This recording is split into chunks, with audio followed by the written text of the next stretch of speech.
All right, wrestling fans, whoever managed to stumble onto our channel, first of all, congratulations, because it probably wasn't easy to find, and welcome. You finished YouTube. Yeah, you got all the way to the end and found us. So yeah, we are reacting to Full Gear last night, and obviously we were together when we watched it. And overall, I thought it was a great show. Is it their best pay-per-view since the whole situation in March started? Maybe. I think so. I think so. I think it was their best show. Like, even though Double or Nothing was a great show and it's like their flagship, their version of WrestleMania, Yeah, sure. I thought this was a more stacked card. This was more stacked, and they just everything that should happen happened. That was my takeaway from the show. Yes, everything that should have happened, they did everything right for the most part. We were hoping for that rumored Ryback return, but that did not happen. Maybe it'll happen on Wednesday. Who knows? Maybe, or Sting, or then again, I mean, you hear these rumors literally every pay-per-view. It was a solid show. I don't think there were any 5-star matches necessarily, in my opinion, but they were all like low to high 4-star matches pretty consistently. Yeah, pretty much damn near the whole card. There was no lull, I thought. Dude, so there were so many Easter eggs also last night, if you were paying attention, which you and I are big enough nerds to notice that shit. Yeah, we're wrestling nerds. Yes, and your girlfriend Vicky was looking at us like, what the hell are you guys talking about? It's like, we'll explain later. Sure. Yeah, it's like, we don't have time to explain this. Yeah. Things are happening because, it's AEW and it's a pay-per-view, so everything's happening at a million miles an hour. Mm-hmm. Yeah. So first off, what was your favorite Easter egg? I'm going to be biased here, but everything that Matt Hardy does is just brilliant. That whole match was just littered with them. Yeah, it was everywhere. Yeah. The mower of lawn, that was epic. Yeah. The wheelchair thing that was there that was reminiscent of Bray Wyatt. The casket, obvious what that is. That's Taker related. And my favorite, I don't know if it's really an Easter egg, but when he mentioned the long-term storytelling thing.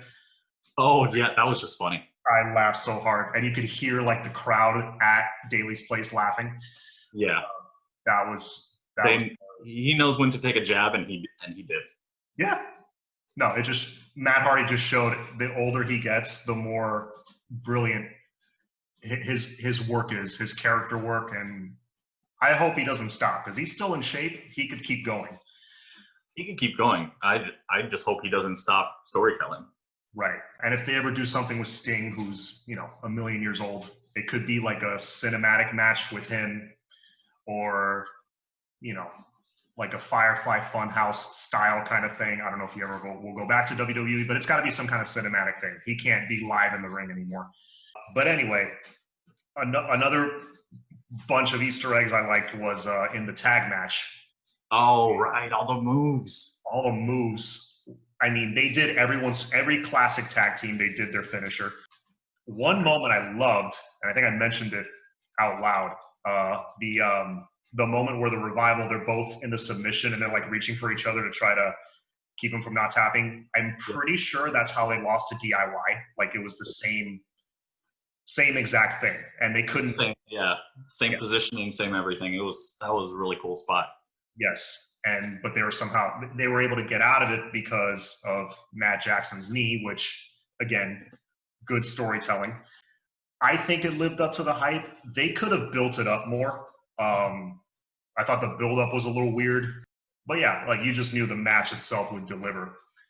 They're overlaying so many stories, so that way they can actually give their writing team multiple directions that they can go into. Right. That's why it's leading on Wednesday nights every single week. Yeah, on TNT. It's not just one direction. It's you don't know it's not so predictable where they're going to go next. Yeah. I think the only thing that I've ever predicted in all of AEW was this past that number one contendership tournament when I saw Kenny Omega on one side and I saw Hangman Page on the other side. I was like, oh, okay, I see where this is going to go. Yeah, so it was that was kind of predictable, but you knew it made sense. Like, yeah, Omega and Moxley. You knew that there was going to be a great payoff. Right. But yeah, I thought the tag team match delivered for the most part, even though it took forever to end. It felt like. Yeah, it did. All the false finishes. Yeah. And even though they said, oh, if we don't win, then we could never challenge for the tag titles again. Which again, smart on AEW for doing that to Cody, because then it's like, oh, could they lose? Because before it happened. Yeah, because before it was like, if it's a loser leaves town match, or, oh, if I lose, I never challenge again. Normally, that's when the person finally wins. Yeah. And unless if you're nerds like us and it's a loser leaves town match and you already know that their contract is going to expire and they didn't renew. We read all this stuff and it's like, oh, okay, like this guy isn't going to re-sign. So yeah, like Moxley isn't going to win the WWE Championship right as he's leaving. Kayfabe is kind of dead in that regard, but yeah, it's they told the story right, I thought, with the wrestling itself, and it lived up. I thought it was a great match, and hopefully they're not done. Hopefully they do another one a few months from now. Yeah, and I enjoyed. Hopefully it's a sign of things to come, because the match wasn't anything to really write home about, but their interpromotional stuff gives me hope that they can work with Ring of Honor, they can work with New Japan at some point. Yeah. So they've got those relationships already, and that would be huge. Right, which is a crazy thought, but that's how wrestling was in the territory era. There was cross promotion. Yep. But I mean, it created a buzz. That's what you want to do. Mm-hmm. The women's match, you bring up the interpromotional stuff. I like that they brought in Serena Deeb with her NWA title. That was pretty cool. You can tell that's the one weak point of AEW is their women's division. I mean, they've got one. They just need to focus on what they're doing for their men's division. They need to tell stories. They're not doing that right now. They're not doing it right now. The only one they were doing it with was with Britt and Big Swole, and then that kind of fell flat. Yeah, the final blow-off match fell flat. It fell flat. And I don't know, it could be because maybe Britt Baker wasn't quite ready to come back, because she had a relatively serious injury, and I felt she came back pretty quick. Hopefully nothing was re-aggravated, because I really like her as a character. Yeah, she's the best thing. She's the best female character. Easily the best female character.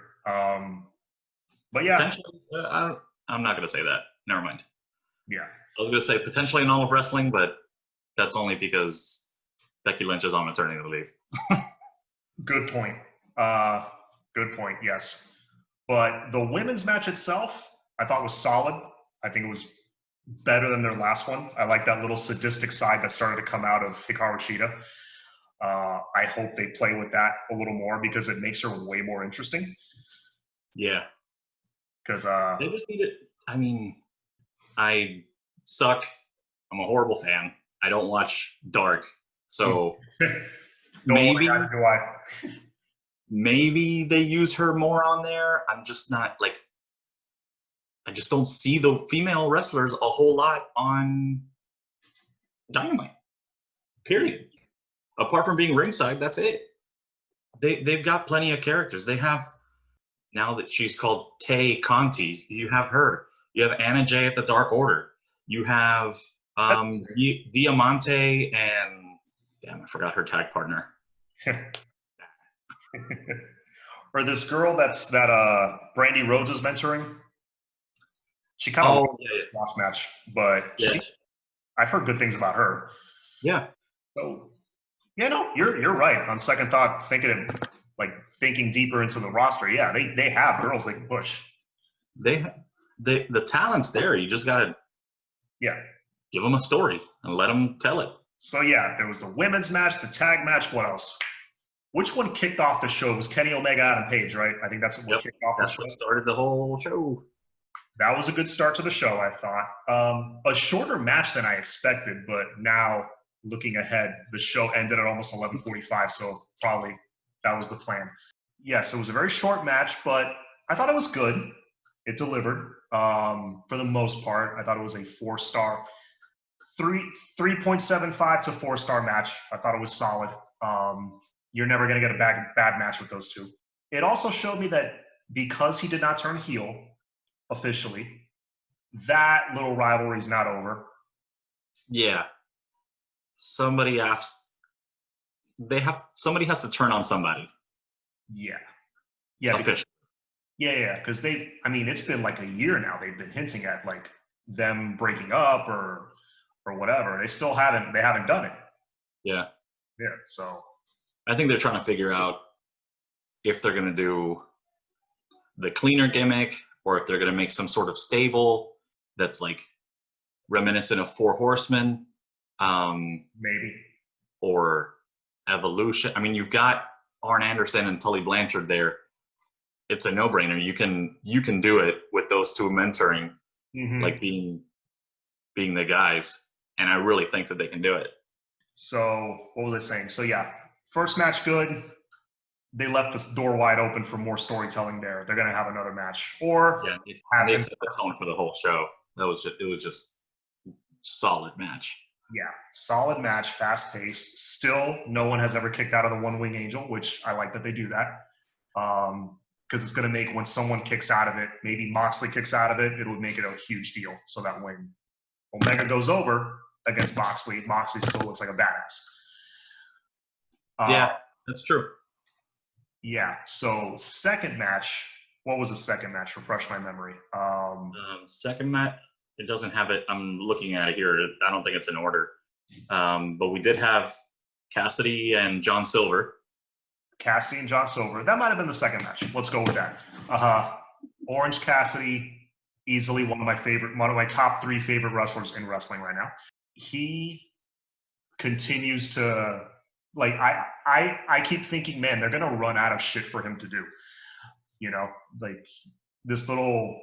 Like this gimmick, yeah. I don't care laid back gimmick. It's like, well, obviously he picks it up in the match, so it's like, okay, how's that little gimmick how long is that gonna last? It's still going. Over a year. He's so good with those little details. And then he rips the pockets off, which I thought was hilarious. It ends with Orange Cassidy going over. Smart decision, but still. Yeah, still made Silver look good, I thought. The one-handed gorilla press was pretty impressive. Yeah, for him being a relatively little dude, that was impressive. Very impressive. So they made a kind of a up-and-coming mid-card guy look really good. So even though he lost, you're excited about him. Yeah, what I'm not digging right now is the Dark Order is kind of like they don't look very strong right now. They look like chumps. Yeah, what I thought was going to happen, and you even hinted at it last night, that Brody Lee might come out and like do some human sacrifice style thing if he loses, like just come out and hit his finisher on him. Yeah, just straight at like everybody that's been losing. Mm-hmm. Maybe there's a genius to this that this just occurred to me. Mm-hmm. He's not around, they lose. Well, when he's around, they win. I see. Yeah, he starts. He hasn't been on TV for a little while, so he's not around. So they keep losing. That dawned on me right now, and I was like, I wonder if that's actually on purpose. That since he's not around, they suck. That's a good point. Yeah, because we haven't seen Evil Uno either. No, we haven't. You're right. It's like the higher ranks disappeared, and these guys just suck. I think after that might have been the women's match and then the tag, which we already addressed. We have not talked about Cody Rhodes and Darby Allin. Oh, right. Always a great match. I can't think of a match where Cody doesn't deliver. I can't think of a match that Darby Allin doesn't almost die. So I get it. Yes.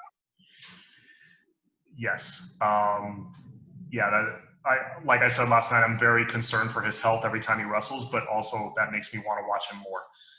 Yeah. he reminds me of Jeff Hardy. So Mhm. that's my favorite thing about him. He's like reckless, Yeah. Yeah. but in the best possible way. Right.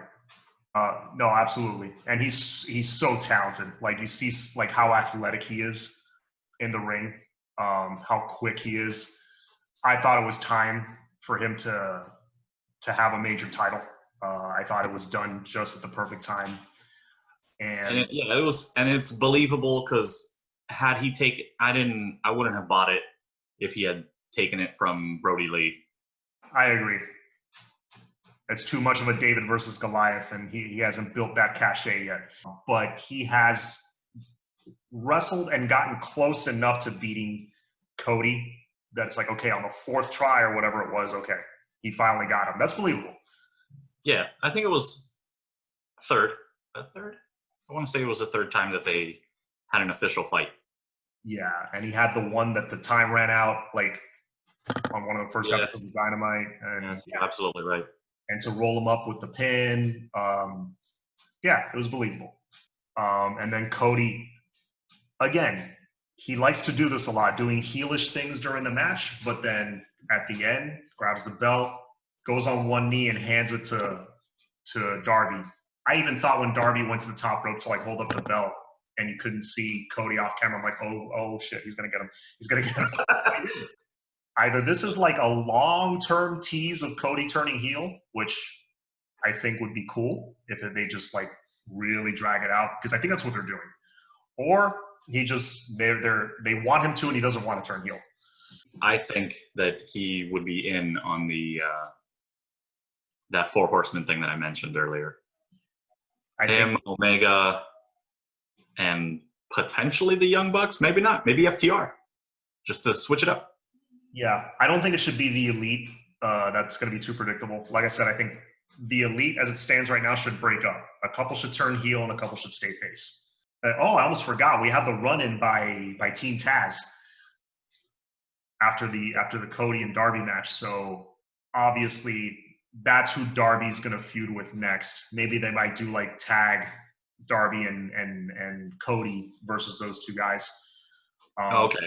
I was going to say, I hope they don't immediately throw him in a feud with Brian Cage. That would be murder, is what it would be.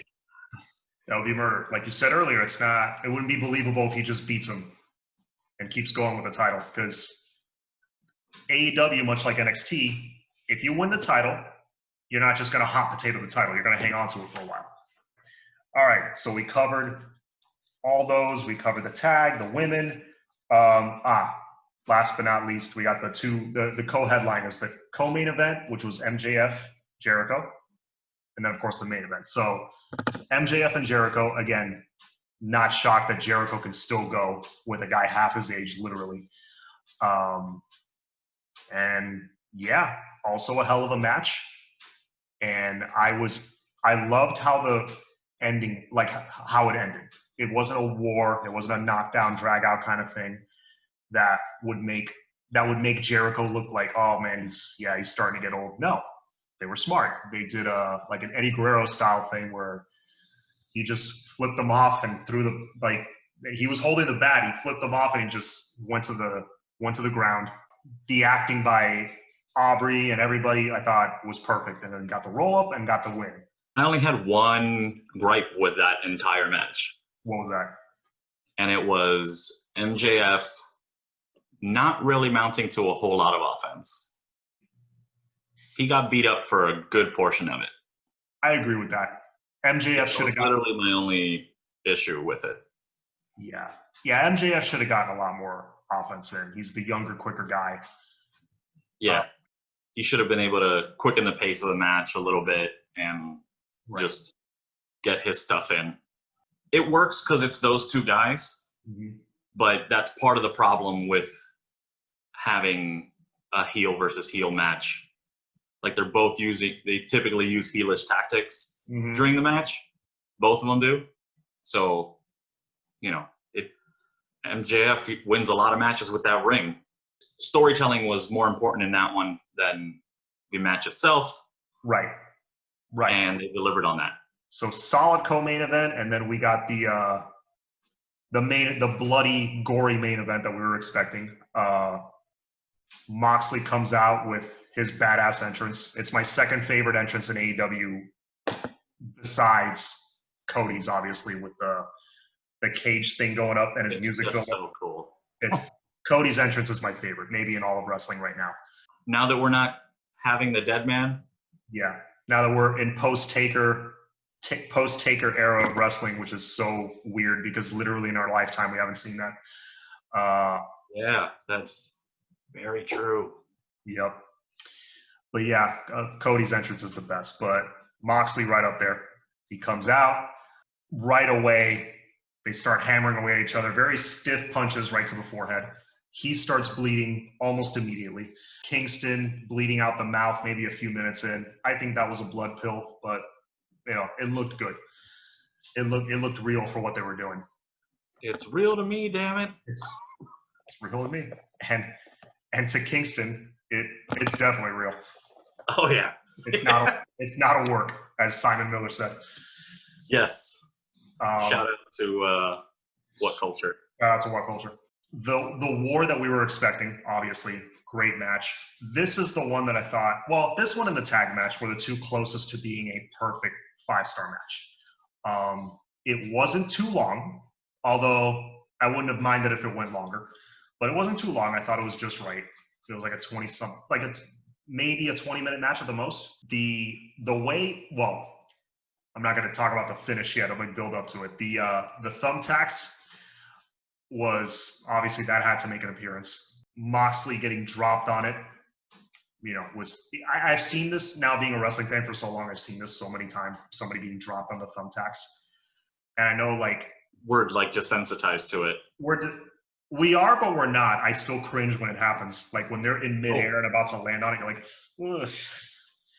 That dude, the ones that were in his elbow, like on the bone. Yeah. Yeah. Kingston, I was very impressed with him. This is now the second time I ever see him wrestle. I didn't really follow his indie career too much. I've just heard about him, but dude doesn't look very athletic, but he is. That guy can go, man. He's one of the top. A lot of guys like that in wrestling that I've noticed. Yeah, they got that ring savvy, man. They know what they're doing. That's exactly that. They know what they're doing, and you don't have to be Brian Cage to be a wrestler. No, you don't have to be Brian Cage. You don't have to be Ricochet. And that stuff, it resonates with me because I look like these dudes. Some of them. Yeah. No, it's true. Main event was awesome. I thought it was good time limit. They capped it at the right time. The spots were gruesome. And this match I thought had the best build-up because even though I didn't know about their history, I was just learning about it in recent weeks. Bro, that video package, the promo on Wednesday night, it built it up perfectly. I didn't even need to know their history. I just heard that promo, and I was like, all right, I'm invested. Yeah, Eddie Kingston, and John Moxley knows how to cut a promo as well. But Kingston, man, that he's in my top 3 of promo work in AEW. Maybe all of wrestling. I'm trying to think. They're both top 5 in wrestling for sure, as far as promo cutting. Oh, in wrestling, yeah, I'd say so. All of wrestling. TK, if you're watching this, please hire Enzo Amore. Please give this man a job.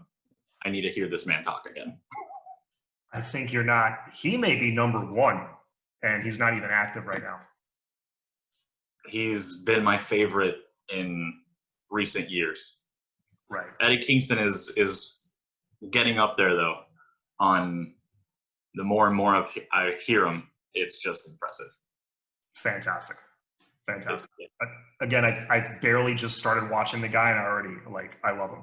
In fact, moving forward, what I think they should do, because I think the crowd is going to take to him. I don't think he's going to be like a traditional heel very long. I think he's going to be more. He's going to phase into anti-hero mode. I think he and Moxley will eventually make up. And if you have a heel, like a mega heel, no pun intended, mega heel Kenny Omega, have him hold the title for a while, and eventually Kingston wins it from him. But anyway, moving forward, that's what I want to see with the world title. As for the out titles, I don't know. What do you think? What do you want to see? What are some things you want to see moving forward besides the Four Horsemen potential storyline? Well, I want to see the Dark Order get used or get scrapped. Something's got to give. Get used properly. Don't do the what are they called? Exactly. Yeah, those guys. And don't even talk about them. Those guys. They're slowly turning into that. Overall, really good pay-per-view. Probably the best one of the year so far since the pandemic started. If you include all of 2020, I think it's still Revolution, where you had the opera or the choir singing Judas to Jericho's entrance. That is my favorite wrestling moment, not just of the year, probably the last few years. I'd say that it, in my opinion, when it happened on the Jericho Cruise, beats that just a bit. Because that was the first time it happened, when the crowd was singing along. Yeah. The Jericho Cruise, was like, he couldn't even hold back the smiles, and he was trying to be like that smug. Yeah. He was trying to play. He doesn't even hold it back anymore. Like the camera shows him like smiling at the crowd. Yeah, it's pretty cool. Yeah, he eats it up now, and he was eating it up then, but he was like trying to play it cool, and he couldn't. Yeah, no, he couldn't. You saw him like try to fight through it, and I think he gave him like a little salute or something. It's like, yeah, I know I'm a heel, but you all paid money to be on this cruise because you love me. So exactly. This was pre-pandemic time. Vicky was sold on going. That's my girlfriend, for those watching. The one who was asking, who's that? Who's that? And we were like, not now. It's like, you can't explain Gangrel in a few seconds. No. You need to start from the beginning. I'm going to tell you a story. Yeah. Let's start with part 4. But yeah, man, that's pretty much it for me, man. Anything else we missed? Anything you want to add? What do you want to see going forward, apart from besides the Kingston, a potential Kingston Omega thing? I do want to see Sting at least make an appearance. I think they've, teasing it on Twitter. It's on their minds for sure. It's for sure on their minds. I would love to see that. I would actually love to see him make an appearance like on a Bash at the Beach, one of those themed episodes. I half thought maybe he would have shown up at the Halloween Havoc. That was like if he had worked his way back into WWE, but he didn't do that either. Mm-hmm. So if he would show up at a Bash at the Beach, I wouldn't hate it. Wouldn't hate it either. If they somehow got the rights to Starrcade again, and he comes down from the rafters at Starrcade, that'd be like the ultimate way to bring him in. And again, he doesn't have to wrestle. Maybe a cinematic thing, but not wrestle live. Just make an appearance. Point the bat at somebody. Hit a few people with it. I don't know. Yeah, that'd be fun. That'd be fun. Beat up all of the Dark Order, because they deserve it. Yes. Crack them all, and then just from a distance, point the bat at Brody Lee, and done. Yeah. They could have a good cinematic thing, him and Brody Lee. And then, he ultimately puts over Brody Lee, which would be fine. But yeah, I'd be fine with all that. I'm surprised. What's that guy's name? The Villain Enterprise guy. Marty Scurll. Marty Scurll. I'm surprised we haven't seen him. I really am. He is good friends with all of the Elite, and he's like got a lot of creative control with ROH right now. That it just needs to happen. Yeah. I mean, maybe he feels like he still has a lot to accomplish there, but he's in his prime right now, man. I'd love to see him. But yeah, man, I think pretty much does it for our recap, our wrap up of Full Gear. Great. We were all over the place. We're going to apologize in advance. Yes, like I said, I think we hadn't hit record yet, but it's our first episode. It's gonna suck. It's not going to get worse than this. So be patient with us. Hit the like button anyway. Hit subscribe. You know, Yes. it helps. Hit like, hit subscribe. It helps with the exposure. Helps with the algorithm thing. So that's pretty much it. And we will see you next time. We'll probably do little. Well, we're going to be all over the place. We're going to do some stuff on NXT. You know, maybe like a once a week kind of thing. Yeah, that'd be good. We can. And if you're watching this, let us know. Do you want us to do a recap of the entire week of wrestling? Good Like point. a news thing? Do you want results on the shows? What do you guys want? You tell us. We've got to give the people what they want, Yep. as Excalibur would say. Yep. Best friends. Yes. All right. So, all right, man. So let's end it here. Until next time. See you guys. All right, see you.